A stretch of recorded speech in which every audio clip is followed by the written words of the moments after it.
नमस्कार, सुप्रभात. मी श्वेता. तुम्ही बघताय न्यूज 18 लोकमत. सकाळचे 7 वाजता आहेत. या बुलेटिनची सुरुवात करूयात एका मोठ्या बातमीनं.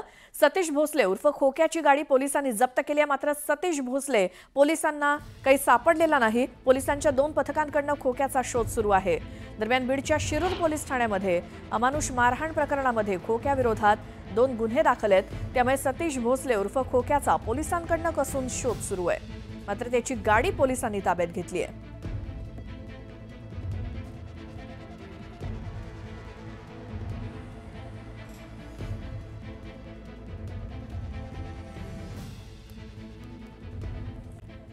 सरकार काही मोजक्याच सहकारी कारखान्यांवर मेहरबान झालंय. सरकारनं या कारखान्यांचा तब्बल 1100 कोटींच्या कर्जाला हमी दिली आहे.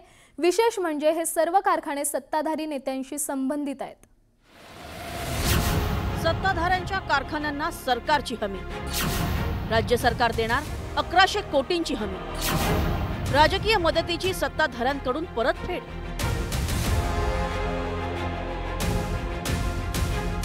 राज्यातील 9 सहकारी साखर कारखान्यांना खेळत्या भांडवलासाठी राष्ट्रीय सहकार विकास निगमाच्या माध्यमातून कर्ज उपलब्ध करून दिलं जाणार आहे. त्या कर्जासाठी राज्य सरकार हमी देणार आहे. त्यामध्ये सत्ताधाऱ्यांशी संबंधित नेत्यांचा भरणा आहे. राजेंद्र पाटील यड्रावकर यांच्या शरद सहकारी साखर कारखान्याला 188.46 कोटी रुपये, संजय मांडलिक यांच्या सदाशिव मांडलिक कारखान्याला 139 कोटी रुपये, चंद्रदीप नरके यांच्या कुंभी कासारी कारखान्याला 133.44 कोटी रुपयांच्या कर्जाची हमी दिली आहे. विशेष म्हणजे हे सर्व शिंदेंच्या नेतृत्वातील शिवसेनेचे नेते आहेत. तर भाजपशी संबंधित अमल महाडिक यांच्या छत्रपती राजाराम कारखान्याला 165 कोटी रुपये, विवेक कोल्हे यांच्या शंकरराव कोल्हे कारखान्याला 114 कोटी रुपये, तसेच गणेश साखर कारखान्याला 74 कोटी रुपये.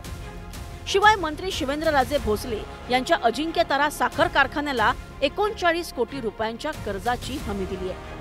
अजित पवारांच्या राष्ट्रवादीचे मंत्री हसन मुश्रीफ यांच्या आजरा सहकारी कारखान्याला 122.68 कोटी, तर काँग्रेसचे नेते दिलीपराव देशमुख यांच्या मारुती महाराज कारखान्याला 109 कोटी रुपयांच्या कर्जाला हमी दिली आहे. देशमुख वगळता सर्व सत्ताधारी नेते.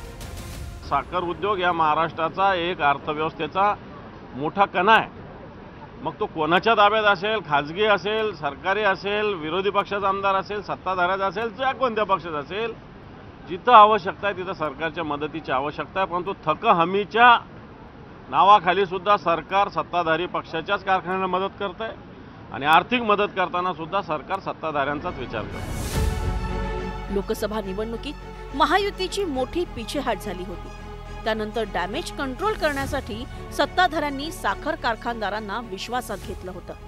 आता राज्य सरकारनं कर्जाची हमी घेऊन निवडणुकीत दिलेल्या आश्वासनाची एक प्रकारे परतफेड केल्याची राजकीय वर्तुळात चर्चा आहे.